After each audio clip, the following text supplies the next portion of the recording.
What's good, y'all, and welcome to my review for Hero Aka Your Next, ladies and gentlemen. Yes, ladies and gentlemen, I finally got to see the fucking film. It took quite a long time for us to get to this point, man. Usually always something came my way when I wanted to watch this movie on the weekends, but this weekend I finally had the time to sit down and watch this masterpiece of cinema. And Jesus H. Christ, what a film, man. Like, this movie has arguably some of the greatest animation I have seen in an anime film or any animation property, period. This animation in this film was truly awe-inspiring, man. With legends like Yutaka Nakamura, of course, in there, man. You got like Horita, Hirota, got a few cuts in there as well. We also got to see one of my personal favorites from the Bleach anime also making a return, which seems like the dude's mostly a Studio B guy at this point because he was also I think the main or one of the animation directors for Mob Psycho 100. So I'm kind of hoping it says Vigilantes is done by Studio B. Maybe one day we'll get to see him on Vigilantes. That would be sick if we see him. Which we'll talk about that in a second once we get there, man. But yeah, Jesus Christ, man. I have all the cuts that were posted on my Academia, on my computer right now. I'm looking at them just so I can when we get to when we go through the review, we can talk about my specific favorite cuts and whatnot, man. We're not gonna go too crazy with anything, man. I'm not gonna cover all of them. Just really go through a few of my favorite cuts, man. But yeah, man, what a film. So yeah, without further ado, let's just jump into the movie. It's directed by Tensei Okamura and stars, as always, I'm reading up the dub cast, man. Justin Briner, Clifford Chapin, David Matranga, Chris Sabath, Marcicio Ortez Segumura, if I pronounce it right, probably butchered the dude's name, Kayla Mills, and many more. And the plot, Lucy as well, cannot forget our queen, our girl Lucy. And the plot of Your Next is hoping to do the best hero you can. High school student Izuku confronts a villain who imitates the hero that he long inspired. Now, first of all, man, the cast is great, man. Obviously, I'm talking about the dub because you guys already watched the dub, but I'm sure same applies with the Japanese crew, man. Dub is phenomenal as always, man. I love Justin, I love Chris, I love David, Lucy. All of them sound fantastic. Chris sounds great as well, man. I love the voice he uses for Dark Mike, man. The pretentious arrogance and the posh accent or whatever it is, man. That he uses, man. It's fucking fantastic, man. Marcieso, I have no idea to pronounce this dude's name. I am so sorry. Or I'm just gonna call him Ortiz, because that's the only part of his name I know I'm pronouncing right. Ortiz. I loved him as Gilio, if I'm pronouncing his name right. Who, I'm not gonna lie, man, this is something I noticed when I was watching this, when I was watching the movie. He sounds a lot like Billy in this movie, which, obviously, as you guys know, Billy passed away a few years ago due to colon cancer, I believe, man. And if you guys follow Erica Lindbeck, you know that they were dating before his passing. And obviously, that loss meant that hit her pretty hard. And she's always posting about him occasionally about never forget him, doing more posting all that jazz. So yeah. But he sounded a lot like Billy in this movie, man, which I do wonder, and the fact Mike directed this one, it does make me wonder, because obviously Billy was in AOT, which Mike also directs the dub for. I do wonder if Billy had passed away a few years ago. I wonder if Billy would have been playing this guy instead, because I don't know, the way he sounded so much like Billy in this movie that I was like, wait. For a second I was like, why does he? I was like, for a second I was like, wait, is that Billy? That's for a second I was like the dude sounds a lot like Billy, and I don't know if that was done by design, Mike himself told me, hey bro, voice match Billy, or that was the sound he wanted for the character or something. But that was just something I noticed when I was watching the film, that he sounded a lot like Billy. That was just something I noticed while I was watching the film. The other voice actors that we see voicing the other characters, part of Dark Mike's crew, man, are great, man. Barry Yandel, you guys know voices, the headmaster of Spy Family, and he's also done a ton of other characters as well. I love him as Ugo, if I'm pronouncing his name right. I love the voice he uses for this small guy that can I think he's I forget if he was the psych up the psycho, the telekinesis guy, or he was the one that could teleport. I love the voice he used for him, man. Also, Corey Petit, if I'm pronouncing her name right, who plays as Deborah, if I'm pronouncing her, I don't know how you pronounce her name. The chick with the hat, man, she was great. Well, the rest of the other characters that we saw from the other cast members of the villains all sounded great, man. But I wanted to shout those two out in particular, man. Morcieso, I can pronounce his name. He's great, man. Justin's great, man. And like I said, I feel like Chris might have been low-key the MVP in this dub because like I love the voice he uses for Dark, my man. He's fantastic. But if it's not him, it's definitely Morcieso. Those are two of like all my highlights in Dubcast, man. But Kayla Mills was also fantastic as well, man. You guys know voices Alice in SEO Alicization. She's also Rappy and Nikkei, voicing a ton of other characters as well, man. So yeah, shout out to her, man. Now, the one thing I love about before we get into the animation, because obviously, you know, VR and animation speaks for itself and how good it is, man. We'll talk about my cuts in a second. One thing I love about this movie, and I guess this is kind of spoilery, but which we'll talk more about Dark Might in the spoiler discussion, going about his quirk and everything, man, in there. So, ladies, let me keep this part spoiler free. I love that this movie is basically what I've been asking for, because if you guys have been following my reviews, which by the way, guys, you guys didn't notice, new Ultra Rumble footage I'm using, finally. I figured with me doing the review for this movie, I must do, I might as well use some new footage for this, man, which I am planning and hoping to do some videos, some more Ultra Rumble. I've been meaning to do some more Ultra Rumble commentary videos of games, because I've had a few of them good ones coming there that I want to do. I keep meaning to record, but I just keep forgetting or not find the time to, man. But hopefully maybe something this week, because I no longer have Dime I have to worry about and whatnot. I can, like, record a few of these and get these out for you guys, because I got a lot of footage I want to make videos on, out of.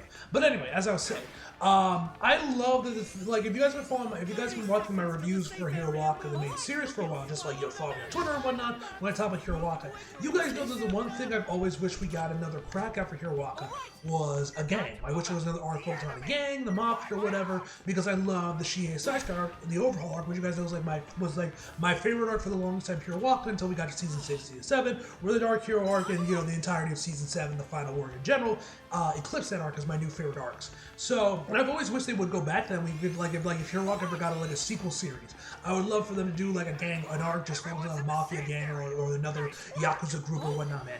That's basically what this movie is. It's now, instead of the Yakuza, it's straight up the Mafia. The Italian, no, maybe not Italian, but they are, but the crew in this movie is from Europe. So, this, as a fan of the overhaul arc, I'm glad that we did that. I don't know if Horikoshi himself wanted to do this, man, or maybe someone from Bones asked him about this, man, wanted this and desired it. But I'm just glad that they did go back to the gang thing, and we get a whole movie on that. So, thank you for that, because like I said, this is like the one thing I've always wished that Hero Waka ran back with in some form or fashion, was that we had another arc focused on like a gang or another Yakuza group, and this movie is literally just that. So thank you for giving me that, man. Dark Might in general, I think, is easily the best villain we've gotten in the Hero Waka films, which, to be fair, isn't really saying much, because most of the villains of the other films were neither really to write home about, and Dark Might, in comparison to like the League, is also on the weaker side. But I really liked his character, and I thought he was interesting in like how he relates to All Might and everything, and what his connection to him is. I thought that was interesting, man. As you guys know, like, you guys, as you see the trailer, man, like, this dude got like the whole Incredibles thing where he's like, bro, he's talking to me, you know, the whole thing with Syndrome and Mr. Incredible, man. So that was fun. We'll talk more about him in a second, man, which also goes into like a problem I have with the film, man, where just to jump ahead, I kind of wish they expanded on him a lot more. I wish we got more of his backstory, more of his background and everything, man, which we'll talk about. Like, so we'll save the most that in spoiler discussion, but that was something I wish that they did focus more on. The movie's like almost 2 hours, and I kind of wish it was. They ended up making it a little over 2 hours just to focus more on Dark Might, because I really like the little bits that we saw of his backstory, and I kind of wish they just focused on that a lot more. But yeah.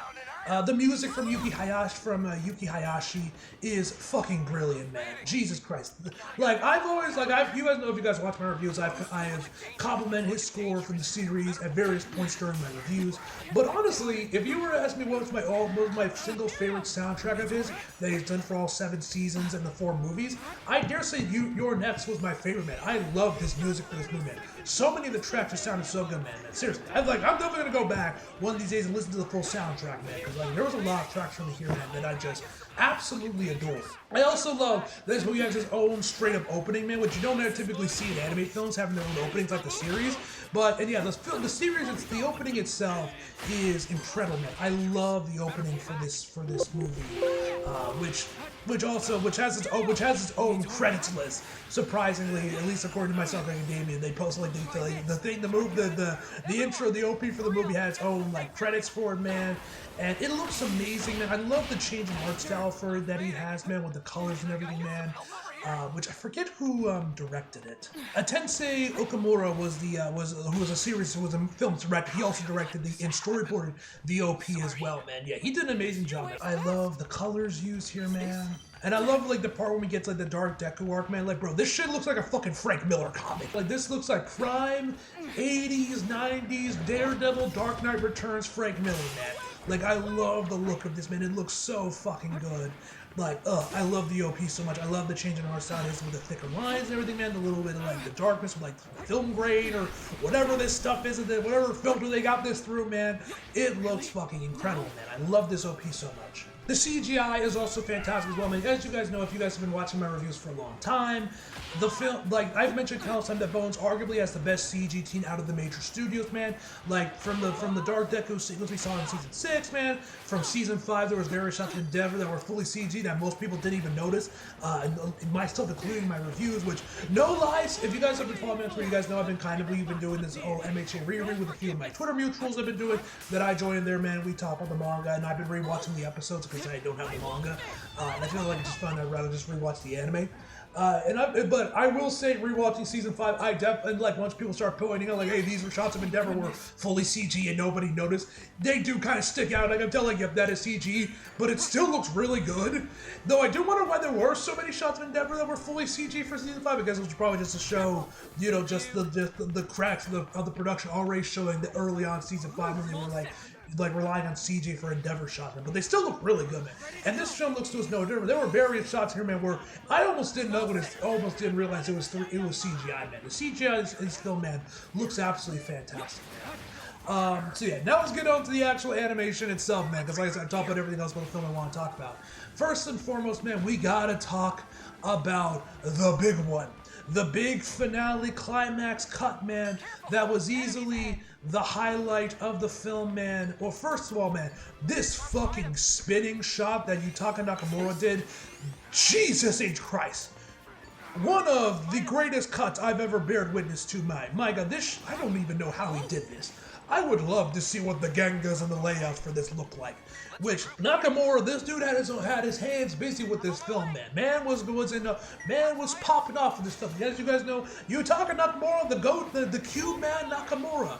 Only Utapone himself, man. You know that he only does like one cut for the film, man. Maybe we'll get 2 if we're lucky or whatever. And that's it. But no, this time this man did like 2 or like 3 cuts for the film, but also storyboard and supervised a bunch of other cuts that he wasn't even involved with for key animation. He just storyboarded a handful, which would explain why there was a handful of cuts that I also was kind of, when I was watching the film, wondering if Nakamura did those as well, because they felt very Nakamura-esque, but he just storyboarded those ones. Like the spinning, the one with Todoroki spinning around the main villain, which or Dark Might around at the end of the film, which I won't get too deep in spoilers, because I want to keep the spoiler free, and we'll talk more about that in spoilers section. Is he did the opening bit for Yutaka Nakamura for the spinning section, and he storyboarded and supervised his cut, man. We of course got the big one that Nakamura himself did with Izuku, man, laying down like the final attacks on Dark Might, man. Jesus Christ. And oh my God, and like this cut's so insane, man. Like when he's like, it's so insane, man. This cut, and then you also, of course, got Koei Horita, which I imagine from him for Hirota, that you guys know, like the dude is obviously very much inspired by Nakamura, and he's obviously a student of his work, man. So, and like this was another cut that he supervised as well as storyboard himself as well. That I could imagine working under him and working with cuts with him. Was a life-changing experience for Koei, man. The dude is a star in the making, as I mentioned multiple times throughout my reviews of season 7, and of course Vigilantes most recently, with him directing and with him making his directorial debut with the previous episode that dropped, this past Monday. So I imagine for him getting to work with Nakamura directly like this, man, was a treat, man. And this cut he did here, man, was phenomenal, man. Once again, near the end of the film, man. So much good. Now, one other sequence I love, man, that I just love. Now, you guys know that on Twitter, when people like, this is what I've noticing more recently, which I'm happy to see that people are finally putting some respect on my GOAT, my boy Izuku. They're finally putting some respect on his name. and clowning on people that still acting like it's 2018. Be like, oh, Izuku's a crybaby bitch. You know, I'm loving people are starting to realize that my goat, to put some respect on my goat's name. But anyway, I don't. This cut didn't seem like it was posted on my topic anymore, or maybe I just missed it.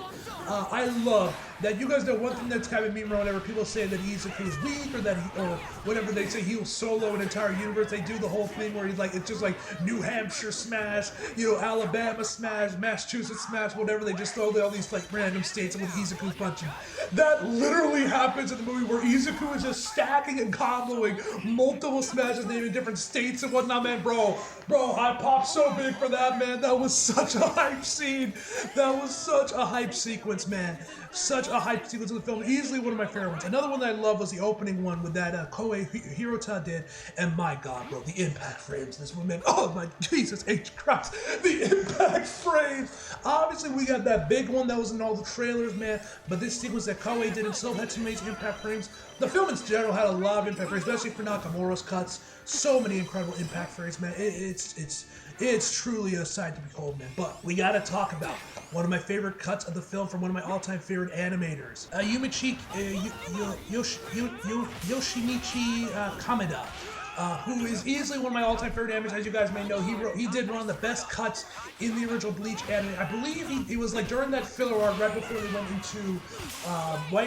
went into the full dream arc, which I don't know what the hell was up with that arc, man. That's where Para put all the Sakuga in. I don't know if they had a bunch of the Hellverse staff on standby for that arc, man. I don't know if the production was just in a really good spot there, man. They knew they were ending Bleach soon, so they were like, fuck it, for this final filler arc, we are just gonna throw everything we can at this arc to send Bleach off with a bang for like the 10th anniversary, I think it was at that time. I don't know what was up with that arc. I just know the animation of that arc was godly. There were tons of amazing cuts in that episode, man, and even the OP as well. But I believe he was the animator that did the amazing cut when the villain of that arc, his blade breaks, his zanpakuto shatters, and then like a piece of the blade like cuts his cheek, and he grabs the blade and like tries to stab Ichigo, but Ichigo does like this downward slash that goes right through him. And it's such an amazing cut. Easily probably, it's honestly easily one of my favorite cuts in Bleach, period, man. Such amazing cut. He came back to this amazing sequence with Bakugo, man, which I gotta talk, and the fire effects was also as well. I have to say, the effects for this film was absolutely sensational, man. Like, obviously, Yuki Sato not being here, her presence was missed, because you guys know she's worked on, I'm pretty sure, all of the anime chambers. At the very least, she did do the third one, and she had amazing Bakugo sequences there as well. You can definitely tell, if you guys look her up on Hero Waka, you can definitely tell Bakugo is her favorite character, because like, that's the one that she does the most cuts for. I'm pretty sure all her cuts are Bakugo, or at least the majority of them are definitely Bakugo cuts. So while her presence was definitely missed, like, not by much, man. Like, they definitely brought in some other animators to fill in that gap for amazing Bakugo sequences, man. Yoshimichi was one of them, man. There was a few other animators as well that did some amazing Bakugo sequences as well, man. But this one was definitely one of my favorites of the movie, man. Like, I love this. I love the thicker lines. I love the way this dude draws muscles, man. Like, he draws character super jack. I love the thicker lines he uses, man. The fire effects of the set look incredible, man. Just, this cut is just absolutely incredible, man. Like, such an amazing sequence, man. And like I said, he's one of my favorite animators, but he seems to be mostly a Bones guy, working predominantly at Studio B nowadays, so I'm hoping we'll get to see him on Vigilantes one day. I don't know if we'll see him in this season, probably not, but if we're lucky, hopefully one day we'll get to see him on Vigilantes, or help work on the main series, because you also guys know he did work on movie 2 as well. Actually, he was given the death slot, given the cut right after Nakamura, so shout out to him for that. But yeah, there's so many other amazing sequences, like this one with Izuku waking up, getting back up, man. That Nakamura storyboard that looked incredible, man. You also have another cut done by Yushi Hori, who was with Yuki Hayashi on the animation director here. That's like probably the best character acting in the film, man. With Deborah, if I'm pronouncing her name right. I feel like I'm not pronouncing her name, Deborah, or whatever you pronounce her name right. That was easily like one of the best character acting in the film, man. This was also one of my favorite cuts in the show, in the movie, man. I love this one with like her talking all this shit when Gilio is like out of ammo on his arm cannon thing, and she's like talking all this shit, and then we find out what his prosthetic leg can do, man. Is has a jetpack on it, man. Insane sequence, man. This one was awesome as well. We also got some amazing sequences with Mirko. The one I want to talk about is the one that loops like together perfectly, which was done by Toshiyuki Sato was the animator that did this, because that literally on My Soccer Academia literally loops perfectly, like it's all one giant loop, man. It looks amazing, man. And Endeavor had some incredible sequences as well, which were done by. Hold on, I'm looking up for the big Endeavor cut that he got. Toranosuke. Hori, if I'm pronouncing his name right, he was like, I'm pretty sure he did like all the Endeavor cuts for this movie, man, or at least most of them, the really big ones, man. But yeah, the Endeavor with also some incredible impact frames as well. And yeah, these were amazing as well. Endeavor got some really nice cuts as well, man. Yeah, I would be here all day if I just kept gushing about the various cuts of animation. Great character acting with with Ugo, or how you pronounce his name, and with some great character acting that was done by Itaku Kushio, if I'm pronouncing his name right. That he did the most cut. This was also another great, well, along with great character acting from him, was also another great Bakugo cut as well, some great effects work, man. Like I said, it was sad to see that Yuki Sawa didn't get to be in this movie because she was, I believe she had like during this season of production, she was basically having her child, so she couldn't do it. But you guys know she was in Bleach World Core, Bleach Thousand Blood World Core 3, and she obviously wants to be in wants to be in season 8, obviously, which hopefully she will. They definitely filled in her spot for Bakugo cuts, man, just fine, man, with some of the other animes they brought in, man. But yeah, there's so many other cuts in this movie I could just gush about, man, but I've rambled on long enough, man. You all get the point. There's so much great animation in this film, man. Now, as always, guys, I'll give you guys my final verdict, and we'll get into them. We'll obviously get onto I'll get stronger. Just you wait. And my spoiler discussion for the film. So obviously, to the surprise of absolutely no one, my final verdict for this film is a 10 out of fucking 10, ladies and gentlemen. As always. Now, the first thing I want to talk about before we get into Dark Might real quick. So one thing I forgot to mention about my plot of the movie, man, that I forgot to mention, spoiler free, so I might as well mention it now, is the sound mixing was a bit off, and I don't know if this was just a Netflix thing, or if it's just the dub in general, man, or if it was like just for people that got to see the theaters. I will say, the music was a little too loud in places where it was like kind of hard to hear the dialogue a little bit. I mean, like I said, Yuki's soundtrack is incredible, so I don't really mind that much, but there were definitely a few times where I'm like, did Christopher Nolan sound mix this movie? Where like the music was just a little too loud and it was kind of hard to hear the dialogue, man. So, ladies, I don't know if that was just a Netflix thing or if that was like that for people that got to see the theaters and whatnot, man, or on the Blu-ray as well. But that was something I noticed, that the sound mixing was a little bit off. But anyway, as I was saying, one of the things I forgot to mention, this is not something I forgot to mention in the spoiler-free part, but I guess works out, considering how a lot of this was kept out of the trailers, was the relationship between Giulio as well as Anna. Now, as you guys may have saw, if you guys were on Twitter, man, and if you follow a lot of Japanese artists, a lot of Japanese Hiroaka artists, man, once the film had dropped in Japan, there was a massive influx of shipping art between him and Anna. And I will say, after watching the film, I am one of those people. I love the relationship, man, as we find out that Anna's quirk basically is basically the overhaul drug on crack, where her whole thing is that she can enhance powers, and obviously it definitely affects her more so than if she eventually if she uses enough time, it starts to like affect her herself and I guess slowly kill her and whatnot, man, or at the very least cause her like seizures and whatnot. And Giulio's quirk is like the exact opposite of that. He can nullify quirks. Kind of an OP ability. It's literally Aizawa on steroids. And yeah, so I guess this kind of works out perfectly for them, whereas it's like the perfect solution to his quirk. But I love the relationship, man. His man tries to save her, help her. Him trying to wrestle with trying to kill her, man, because she asked him to, because of how her quirk works and everything, man. And then at the end of the film, man, she supercharges his quirk, which I will say, if she could have just supercharged his quirk from the beginning, I don't know what they did. Just like as we see later in the film, she like ends up supercharging his quirk as well because they end up being compatible, and she completely nullifies his quirk, so making her completely quirkless. Which does make me cut. Which when we got to that part of the end of the film, I was like, why did you just start with that from the beginning, man? If he literally could just if juicing up his quirk could literally like kill quirks, like literally like make people completely quirkless, man. I'm kind of surprised that you didn't just do that from the start. But I guess she was just kind of worried about hurting him and not being compatible with him, I guess. So I guess fair enough, but yeah. So that was pretty insane. And I love the relationship, man. And yeah, I do shit.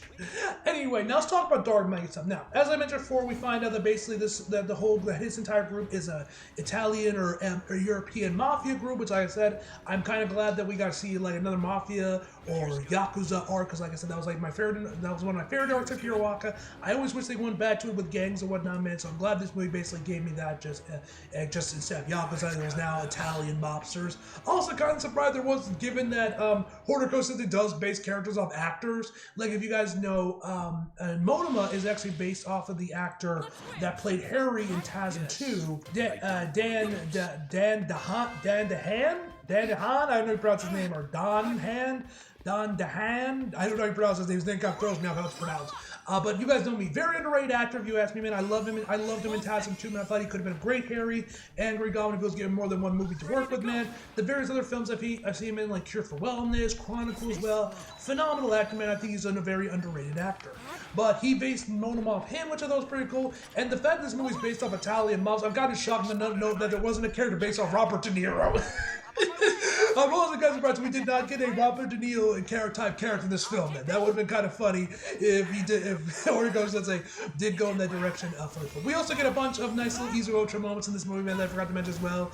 Like the one, like this one I remember was quite controversial because it was Izu Ultra and Bakudekos bickering with one another about like when he said when Gilio says like, oh, Izuku, that Ducker, that's a kind of a weird name. He's like, and he just says, yeah, I liked it. You had Izu Ultra and Bakudekos arguing on like who he was more referred to, like was it Bakugo or Uraraka, man. I remember that whole thing going on, but that was a nice moment. There's also like some other cute little moments they shared together, man, which I approved of. So thank you for the food, Bones. Thank you for the food, Studio B. But anyway, on to Dark Knight. We find he's an Italian mobster, man. He's like, and we find out that his whole thing is that the dude was never really that poor, and we find out that his quirk is just straight up alchemy, which, given this it was released during Bob's 25th anniversary, and FMA is obviously one of their biggest shows, man, I do wonder if there was like some some tribute to FMA with this whole thing, man, because like I said, FMA is one of Bones' biggest projects, man, one of the most successful ones, and I'm sure Horikoshi, since he was reading FMA and enjoys FMA when it was during its run, so I would not be surprised if there was a little bit of some tribute to FMA with that one, man, but I thought that was pretty cool that his quirk is just straight up alchemy. Which is kind of insane, man. Like, he's definitely, the dude's definitely got it, and the dude's power is low-key kind of OP a little bit, man. But yeah, I was not expecting just for the dude's quirk just to be straight up alchemy. Like, that's actually pretty insane. But like I said, like he's part of this mob group, man, and we found that he ends up like seemingly either killing his father or like whoever the leader was this group, man, and to become the new leader of this game. And he says like no one will, and like his father told him like no one will listen to you, no one will respect you because you only seek power and you don't gain respect through power or fear. And he showed some, man, and we have this whole thing where we found that he actually is that he also respects and like idolizes All Might, I guess. I don't know if that's the right word, but that's what I'm thinking of.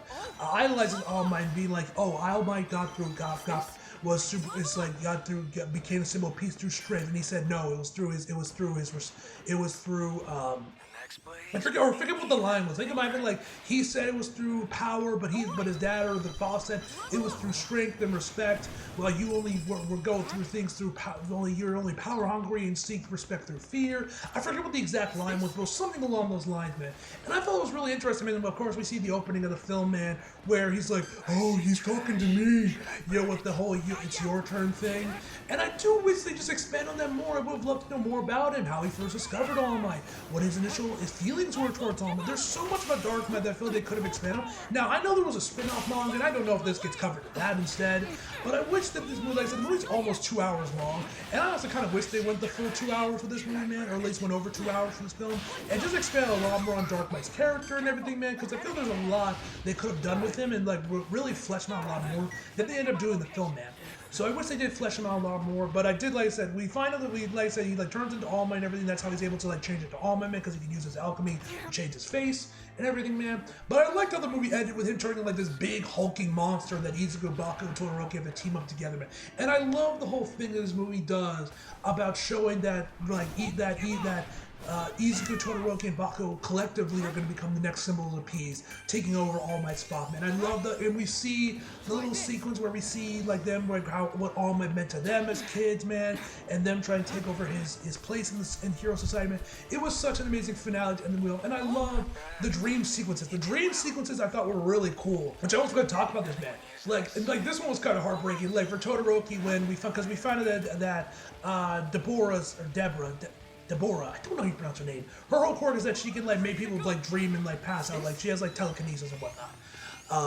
And like her thing basically make people feel like sweet dreams and whatnot. And for Todoroki, it's that it's for his whole family, is one big happy family with Toya. We see Toya in there, they're all like taking a ball together with Natsuo, and Fuyumi and Endeavor and Ray are together as one big happy family, which was really cool, man. Izuku's whole thing is that his room is surrounded by All Might shit, and then he gets to play with All Might as a kid, man. That was pretty cute.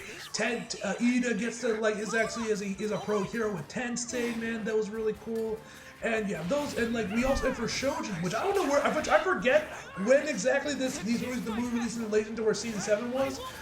According to the my pilot VAs, it came out in August in Japan and October for the States, which I believe by that point the season 7 already wrapped up when it came over to the States. But I forget like which episode that was when it came out here when it came out in Japan, because you guys remember there were also delays as well due to the Olympics with certain episodes. So I forget if like the Shoji episode had already aired by that point, or this was like kind of like a minor spoiler for season 7, because we see Shoji is actually chilling in the village with that little girl he saved, man, that we saw in the ED in the first core of season 7, as well as of course obviously the big Shoji episode during the season as well.